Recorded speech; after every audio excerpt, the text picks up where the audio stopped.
안녕하세요. 상속과 가족법인 전문 국사람 나태현 세무사입니다. 아버지가 30억짜리 음마 아파트를 남기고 돌아가셨습니다. 배우자 상속공제로 상속세 최소화하려고 어머니께 다 드리기로 했는데 이게 맞는 건가요? 가장 많이 받는 질문이자 상속인들이 가장 치명적인 실수를 저지르는 순간입니다. 여러분, 만약 당장의 상속세 최소화를 만들기 위해 상속 재산을 어머니께 몰아주는 협의 분할을 생각 중이시라면 오늘 영상 보시고 다시 생각해야 합니다. 대부분의 사람들이 배우자 상속공제 30억까지 된다니까 어머니가 다 받으면 세금 거의 없겠네 라고 착각합니다. 절대 아닙니다. 배우자 상속공제는 어머니의 법정 지분율이라는 강력한 한도에 막혀 있습니다.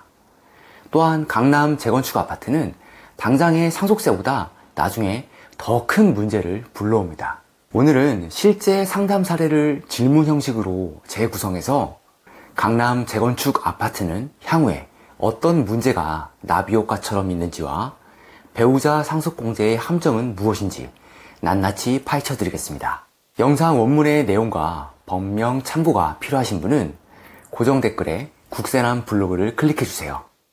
구독과 좋아요는 영상 제작에 큰 힘이 됩니다. 아버지가 돌아가셨습니다. 상속 재산은 재건축을 앞둔 시가 30억 원의 은마 아파트 한 채와 금융재산 2억, 총 32억입니다. 상속인은 배우자 2주택자인 장남, 무주택자인 차남 셋입니다. 저희는 당장 상속세 낼 돈이 부담스러워서 상속세를 최소화하고 싶습니다. 어떻게 지분을 나눠야 할까요? 네, 고가 재건축 아파트, 2주택자 상속인, 무주택자 상속인이 섞인 정말 복잡한 케이스입니다. 이 상황에서 대부분의 상속인들이 하는 첫 번째 실수가 바로 배우자 상속공제를 오해하는 것입니다. 단계별로 생각해보면 어머니가 살아계시니 배우자 상속공제를 받자 최대 30억까지 된다더라. 그럼 총 재산 32억이니까 음마 아파트를 어머니 명의로 돌리면 30억까지 공제되고 일괄공제 5억까지 하면 상속세 안 내도 되나? 이렇게 생각하시겠죠? 아파트 전부 어머니 명의로 하세요. 우린 양보할게요. 라고 협의 분할서에 도장을 찍습니다. 이게 바로 시한폭탄을 설치하는 순간입니다. 왜 폭탄인지 두 번째 질문에서 바로 말씀드리죠. 어머니께 다 드려도 법정 지분율 한도라니요? 어머니가 실제로 다 받으셨는데 왜 배우자 상속공제를 다 못 받나요? 그럼 상속세 수억대로 나오는 거예요? 네, 안타깝지만 그렇습니다. 이게 배우자 상속공제에 대한 납세자들의 가장 큰 착각입니다. 배우자 상속공제는 30억, 실제 배우자가 받은 재산가액, 상속재산 법정 지분율에서 배우자가 사전 증여받은 증여세 과표를 차감한 것, 이 세 개 중에 제일 작은 것을 한도로 합니다. 이 가족의 사례를 단계별로 생각해 보겠습니다. 우선 법정 지분율 계산은 어머니, 장남, 동생의 상속재산 법정 지분율이 1.5대 1대 1이므로 어머니의 법정 지분율은 3.5분의 1.5, 약 42.8%입니다. 공제 한도 적용은 총 상속재산 32억 원에 42.8%, 약 13.7억 원입니다. 상속인들은 30억 공제를 기대하고 어머니께 음마 아파트 전부를 드렸지만 실제 공제 한도는 법정 지분율인 13.7억 원밖에 안 됩니다. 러프하게 계산해봐도 약 3억 6천만 원 이상의 상속세를 내야 합니다. 상속세 최소화하려다 되려 상속세를 3억 6천 가까이 내고 음마 아파트는 전부 어머니께 넘어가 버린 최악의 상황이 된 겁니다. 그리고 이게 끝이 아닙니다. 이 어설픈 선택이 두 개의 진짜 폭탄을 터뜨립니다. 첫 번째 폭탄은 어머니 2차 상속세 폭탄입니다. 어쨌든 어머니가 아파트를 다 받으셨죠. 수년 뒤 어머니가 돌아가시면 자녀들은 그 재산을 상속받아야 합니다. 그런데 이때는 배우자 상속공제가 없고 음마 아파트가 재건축이 돼서 현재의 30억이 50억이 되어 있을 수 있습니다. 그럼 결과적으로 아버지 상속 때 어설프게 아끼려다 어머니 상속 때는 20억 원에 가까운 2차 상속세 폭탄을 맞게 될 수 있는 겁니다. 두 번째 폭탄은 어머니의 재건축 분담금인데 이게 더 가까운 미래의 현실적인 문제일 수 있습니다. 어머니는 소득도 현금도 없는데 수억 원의 재건축 분담금을 당장 어떻게 내실 건가요? 자녀들의 도움으로 납부했다고 해도 결국 증여 이슈에서 벗어나기 어렵고, 재건축 완공 시는 집값이 크게 오르니 2차 상속세 문제도 커지게 됩니다. 그럼 2주택자인 제가 은마 아파트 지분 받으면 종부세 폭탄 아닌가요? 2주택자인 장남이 제가 받으면 3주택자가 돼서 종부세 폭탄 맞는다고 들었습니다. 무서워서 받겠나요? 이렇게 2주택자 장남이 당장의 상속세와 앞으로의 종부세 중과세가 무서워서 은마 아파트를 어머니께 미루는 게 문제의 시작이었죠. 그런데 이것도 절반의 진실입니다. 상속주택은 3주택 이상 종부세 중과세율 적용 판단 시 특례를 줍니다. 2주택자인 장남이 아파트 지분을 상속받아도 상속 개시 후 5년이 안 지났거나 5년이 지났어도 상속 지분이 40 이하 또는 지분에 대한 공시지가가 6억 원 이하, 이들 조건 중 하나만 충족하면 종부세 과세 표준에서 상속주택의 지분가액이 합산은 되어도 종부세 중과세율 적용 판단 시는 주택 수에서 빼줍니다. 이와 관련된 영상 링크는 상단을 참고해주세요. 만약 장남의 지분율 40% 이하로 설계하면 5년이 지나도 이 아파트는 장남의 종부세 중과세율 적용에서 빠집니다. 종부세 폭탄 문제는 간단히 해결됩니다. 그럼 우리 가족에게 최적의 상속재산 협의 지분율은 무엇일까요? 자, 그럼 이 가족은 어떻게 해야 할까요? 사실 가족의 사정과 상황에 따라 정답이 있는 것은 아닙니다. 그렇기 때문에 여기서부터는 맞춤형 컨설팅의 영역입니다.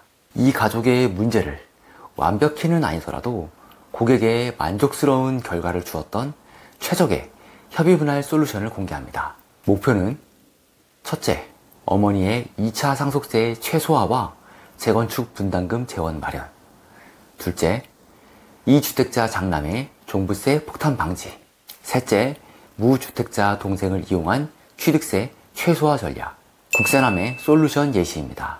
우선 아파트와 금융재산을 분리하여 금융재산 2억은 어머니께 드립니다.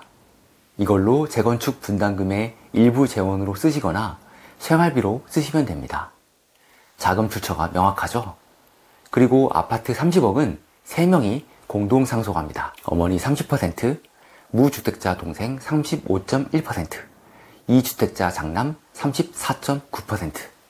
아니, 왜 이렇게 복잡하게 0.1%까지 쪼개나요? 하고 물어보시는데 취득세 전략 때문에 그렇습니다. 취득세에서 1주택을 여러 사람이 공동으로 상속받을 때 그들 모두를 지분만큼 주택 소유한 것으로 보지 않습니다. 지분이 가장 큰 상속인을 그 주택의 소유자로 봅니다. 만약 지분이 가장 큰 상속인이 2명 이상이면 그 주택에 거주하는 사람을 주택 소유자로 보고, 거주자도 없다면 나이가 가장 많은 사람을 주택 소유자로 봅니다. 그리고 상속일 현재 무주택 세대에 해당하는 상속인이 주택을 상속받는 경우는 상속 취득세율이 3.16%에서 0.96%로 수직 하락합니다. 이 설계에선 무주택자인 동생이 35.1%로 지분이 0.1%라도 가장 많습니다. 따라서 이 아파트 전체에 대해 2주택자 장남 지분까지 포함해서 3인 모두 0.96%의 취득세 특례세율을 적용받습니다. 만약 장남이 0.1%라도 많았다면 전체 지분에 대해 3.16%의 일반세율을 내야 했습니다. 은마아파트 31평 공시가가 18억 정도이면 이 컨설팅으로 취득세 차이만 4천만 원 정도 됩니다. 상속주택 취득세와 관련된 영상은 상단 링크를 참고해주세요. 다음은 장남의 종부세 방어입니다. 장남의 지분은 34.9%로 40% 이하죠. 따라서 5년이 지나도 종부세 중과세율에서 배제됩니다. 마지막으로 어머니의 미래 2차 상속세 방어입니다. 어머니의 총 상속재산은 현금 2억과 아파트 지분 30%인 9억, 총 11억 원입니다. 배우자 상속공제 법정 지분 한도 13.7억보다 적게 받으셨죠? 하지만 이렇게 할 경우 배우자 상속공제의 법정 지분율만큼 꽉 채워서 공제를 못 받기 때문에 상속세가 더 나올 수 있습니다. 그렇지만 어머니의 재산을 30억이 아닌 11억으로 확 줄여놨기 때문에 나중에 터질 2차 상속세 폭탄을 수억 원 아낀 겁니다. 미래까지 고려한다면 이게 진짜 절세입니다. 자, 보셨습니까? 어머니께 드리면 상속세 거의 안 낸다라는 잘못된 상식이 법정 지분율 한도에 막혀 1차 상속세 폭탄을 터뜨리고 음마아파트 재건축 가치 상승으로 인해 2차 상속세와 분담금 증여 혐의 폭탄까지 불러오는 과정을 말입니다. 그리고 지분 0.1% 차이를 설계하는 전문가의 시뮬레이션이 어떻게 취득세 리스크를 해체하는지 말입니다. 오늘의 세 가지 핵심 요점입니다. 1. 배우자 공제는 법정 지분율 한도가 있고 배우자의 편중된 상속재산 협의는 상속세 최소가 아니라 미래의 재앙일 수 있다. 2. 이주택자 상속인도 주택 지분 상속을 포기할 필요 없고 40% 이하 지분율 등 특례를 활용하면 종부세 중과세율을 피할 수 있다. 3. 상속재산 협의 분할은 0.1% 지분율까지 계산하는 맞춤형 시뮬레이션이 반드시 필요하다. 영상을 보고 계시는 지금 여러분의 가족 상황은 이 사례와 또 다를 겁니다. 인터넷에 떠도는 이렇게 하면 영원이라는 말을 믿고 가족의 10년, 20년 미래를 도박에 걸지 마십시오. 상속세 신고 기한 6개월의 골든타임과 상속재산을 협의 분할할 수 있는 시간은 생각보다 짧습니다. 고정 댓글에 국세남 1:1 상담 예약 링크를 클릭하시면 여러분의 가족 구성원과 전체 재산 목록을 바탕으로 우리 가족에게 최적화된 상속 솔루션을 국세남이 직접 설계해 드리겠습니다. 상속과 가족법인 전문 국세남 나태현 세무사였습니다. 감사합니다.